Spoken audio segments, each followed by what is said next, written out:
Okay guys, hello. My name is Talita and I am here today to tell you what is Bbsoas. Okay, so Bbsoas stands for Bashbundschaft Optic Atrophy Syndrome. And you may say, well, what does that even mean? Well, it's a rare genetic disorder that for a lot of children affects their NR2F1 gene, and it can affect children in different ways. So some of the symptoms of Bbsoas are as follows. So number one, they have optic atrophy, which means there are times where they have trouble seeing. For some children, they end up with glasses. For other children, they just do vision therapy and then basically hope for the best, to be honest with you. And no, but they actually practice and try to get the kids to use their eye muscles so that they can improve their vision. Another symptom of Bbsoas can be hypotonia. So that's when your muscles, when they're at rest, they're pretty limp. And I hate to say limp like limp noodles, but honestly, sometimes we would call Aiden Noodle. He's my 3-year-old who has Bbsoas, because when he was really tiny, it seemed like he couldn't even lift his arm up. That was too much for him, and it would just flop back down like this, like a Cabbage Patch doll almost. So hypotonia is one of those issues that you may see with your children. Another symptom is intellectual disabilities. So of course, this one was one of the hardest ones to swallow, I think, in terms of the symptoms at first, because for the others it seemed that we could get therapy for it, but this one, there's not really a whole lot that you can do except for to try to maintain, I guess, if that makes sense. So we try to do different activities with Aiden, and I'm sure I will share some of those with you on my channel at a later time. But he is 3 years old, and we have done evals where they say he's really like a 4 to 6 month old, even though he's 3 years old. And his body looks 3 for the most part. He's a little tiny, but he's also very long, very tall if he could stand. And so you would naturally think, oh, he thinks like a 3-year-old.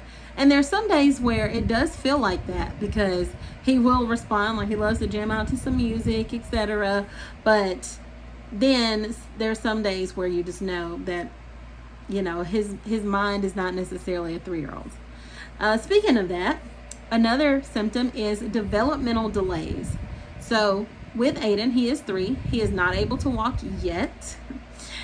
We are working on it and seeking therapy. He is considered nonverbal because he does not speak full words or sentences. Now, that is debatable though, because there are times where I feel like he said ma and he said da, but he doesn't say them on a regular. It's very random. So we consider him nonverbal, but he is developmentally delayed. Something else you may see if your kid has Bbsoas is autistic-like qualities. Now, for some kids who have this disorder, they are diagnosed with autism. For other kids like mine, it's very hard to get that diagnosis, probably because, it's one of the underlying symptoms of the overall Bbsoas disorder. But I will tell you some of the symptoms I've noticed that were autistic-like for my child. So he likes to bang his head against different objects, and if I find a video, I'll definitely insert it so you can see what it looks like. He will hit himself upside the head sometimes, so he does have repetitive motions. He does do his stimming, and for him it's this thing where he takes his hand and it looks like he's rubbing his ear or scratching, but it's a constant, like he'll do this sometimes. He gets frustrated. He's very sensitive to touch, so he does have some sensory issues.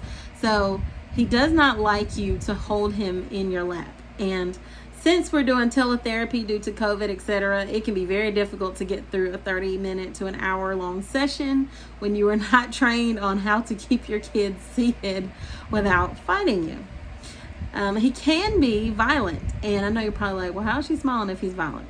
Day by day. No, but when I say violent, he's gotten better, but sometimes he will punch, he will kick, he will scratch. And his new thing is every now and then, not often, he will bite sometimes. And one of the good symptoms of Bbsoas that I've noticed is that he has a high pain tolerance. So he can bang his head against something super hard, and we do not try to let him do that often. But if he does bang his head against something, it doesn't hurt. It's like it doesn't hurt him. Because he is medically fragile, he's been to the hospital quite a bit. He's gotten stuck quite a bit, gotten IVs, gotten different testing done where they had to draw blood, and it doesn't really seem to faze him. He gets more upset when people hold his hand or his arm trying to get the needle in his vein than he's actually upset about getting stuck. So the high pain tolerance is actually one of the pros in some ways. Now, if your child has BBSOAS and they're walking, etc., and talking, it could be a negative thing because they may not realize when something is supposed to hurt them. Like, for instance, if they were going to play with fire, although they should never do that, or to touch a hot stove, they might actually get more injured than normal because they would say, oh, well, it's just not that bad to me. So you have to keep that in mind when it comes to your BBSOAS kids. Something else that I've noticed is, and these symptoms aren't necessarily universal, but for some, they will have seizures. So my child was diagnosed with epilepsy, and he is currently still taking medications for it. And with that disorder, I'm going to show you some of the different types of seizures that I saw. Now, before I had Aiden, I thought seizures looked a specific way with, kids just collapsing and convulsing on the floor, like back and forth, and people talk about them swallowing their tongues and all of that stuff, and you think, oh, I know what a seizure looks like, I don't need any help. Well, with Aiden, the way his seizures looked, I was not familiar with that. So I do have a couple videos in which I show what his seizures look like, and I'm actually going to insert some clips here so that if you see something that you feel like could be seizures, please go get it checked out. Because sometimes I question if he would have been better off had we have caught those early, because we didn't know.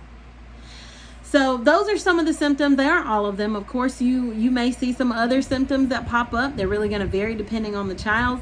And to be honest, because it's such a rare disorder, we're all learning from each other. So it changes day by day. But I did also want to mention some specialists that you may need along the way to kind of help you identify some of those symptoms or to identify what's going on. So of course, everybody has your typical pediatrician. You will need that pediatrician.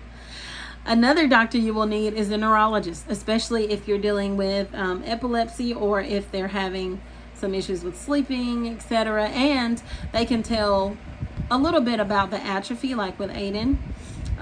Sometimes when they do brain scans, they do MRIs.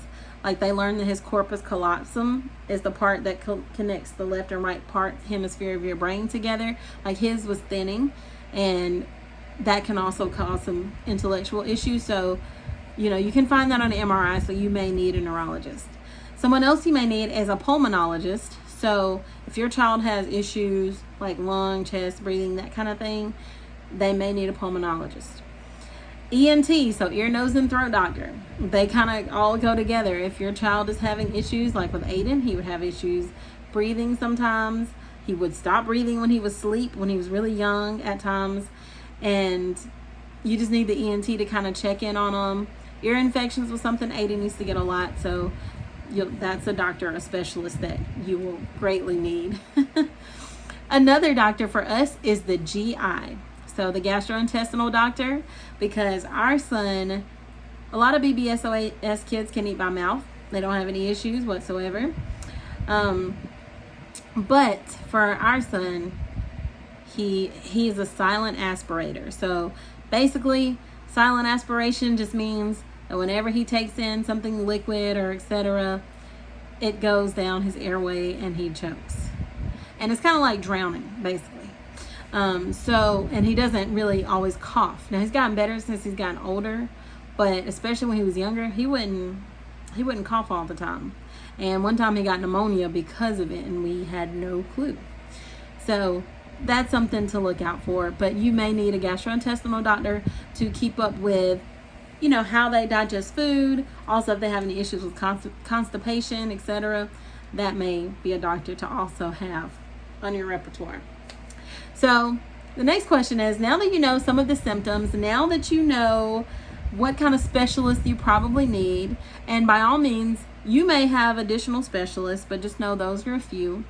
You may ask, well, where can I find help? So like I said earlier, one of the ways you're going to find help is honestly just being a part of the community online. So I'm a part of the Bbsoas group on Facebook. It is very beneficial because the parents there are from all walks of life, from all parts of the world, and they offer, any advice, feedback. We help each other. We lean on each other. We love on each other. So you definitely want to make sure you join that Facebook group. Now, there are a few questions they ask you, but of course that's to filter out people that really shouldn't be there in the first place. But if you're one of those parents, you'll be so glad you joined the group.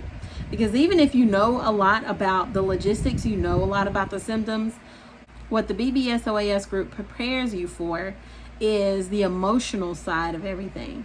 They come to your aid, they support you because they legit know what it's like to be in your shoes. So they definitely will support you. Another place that you can find assistance is the NR2F1 Foundation. So this foundation looks into the genetics, and they're doing research. They raise awareness, raise funding to try to find out more about this mutation, because everybody's mutation can be different, but also ways to help our kids for the future. So definitely, if you don't do anything else, get those two sites. Those will help. Another site that you can use to help you out is to go to my blog. It's called Epi-mom.com. So the story of that particular blog is, it was called Epi because at the time my child was diagnosed with epilepsy before we ever got the Bbsoas diagnosis. And I was going to basically have my site talk about everything seizures, everything epilepsy related. But then I started noticing all kinds of symptoms, the ones that I mentioned earlier, and I realized there's something bigger here. So now my site just covers everything from, there are some articles about epilepsy. There are some articles in which I share, our full story, the good, the bad, and the ugly. There are some stories in which I share real life stuff that happens that maybe some people are ashamed to say. I'm not at all. I'm beyond that at this point. And also just to help uplift other special needs parents, male and female, because it's hard out here for a special needs parent. And you guys hold it together so well each and every day. So definitely go to those three sites. So Bbsoas page on Facebook, NR2F1, Epi-mom.com to get more information. Oh, and one last thing. Because our children are so special, they are so awesome, I've also created, and this is on my blog site, a few shirts, a few awareness shirts, in which it talks about rare disorders. So this is one that says Rare Gem, and the sign, or our awareness sign, is actually a zebra print ribbon, which is here in the hands. And you know that your child, yes, it's a rare disorder, but your child is a rare gem. Some of the most special gems in the world cost so much and are so special because they are rare. And your children, even though there might be times that you see symptoms that just make you want to pull the covers over your head and not go anywhere for a whole day, just know that your child is super special, just like you. And your child is here for a reason, just like you. And they are, in fact, a rare gem, no matter how bad it may seem. They are precious, they are valuable in God's eyes, and they are special. So, if you're interested in checking that out, you can check it out on my Shopify site, but it will also be linked to my blog, epi-mom.com. Make sure you take care of yourself and try your best to enjoy this journey. All right, guys, have a great day.